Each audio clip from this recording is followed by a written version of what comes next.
Hi everyone, চলে আসছি নতুন একটা রেসিপি নিয়ে। আজকের এটা একটা বাচ্চাদের জন্য, বড়দের জন্য রেসিপিটা আজকে বানাবো। একদম রুটির মতো তৈরি করব।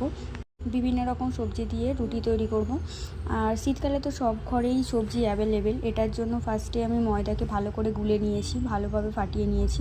ফাটিয়ে নিয়ে তার উপর সমস্ত রকম সবজি দিয়ে দিয়েছি, দিয়ে একদম ভালোভাবে ফাটিয়ে নিয়েছি নুন দিয়ে, হালকা নুন দিয়ে। তারপরে কড়াটাকে হিট করে হালকা তেল দিয়ে আমি বেগুনের বোটাটাকে কেটে নিয়েছি, নিয়ে ভালো করে তেলটাকে ঘষে দিয়েছি। তারপর যে ব্যাটারটাকে তৈরি করে রেখেছিলাম সেটা কড়ার উপরে দিয়ে দিয়েছি। হিট হওয়ার পর একটু গোল শেপ দিয়েছি, আপনারা যে কোনো রকম শেপ দিতে পারেন, গোলটা দিলেই বেশি ভালো লাগবে। ঘি ইউজ করতে পারেন, আমরা ঘি খাই না বলে তাই দিইনি। এটা ঘি দিলেও খুব ভালো লাগে, ঘি বা বাটার দিয়ে করলেও।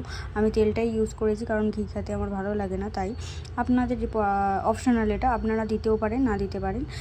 আজকে রেসিপিটা এরকমভাবেই তৈরি করছি। একের পর এক রুটি আমার তৈরি করা হয়ে গেছে, আর লাস্টে দেখতে পাবে এটা কতটা সুন্দর হয়েছে। ফুল ভিডিও দেখার জন্য প্রোফাইল চেক করে আসবেন। ভালো লাগলে একটা লাইক, কমেন্ট, শেয়ার করে দেবেন। আজকের মতো এই পর্যন্তই। কাল দেখা হবে নতুন একটা রেসিপি নিয়ে।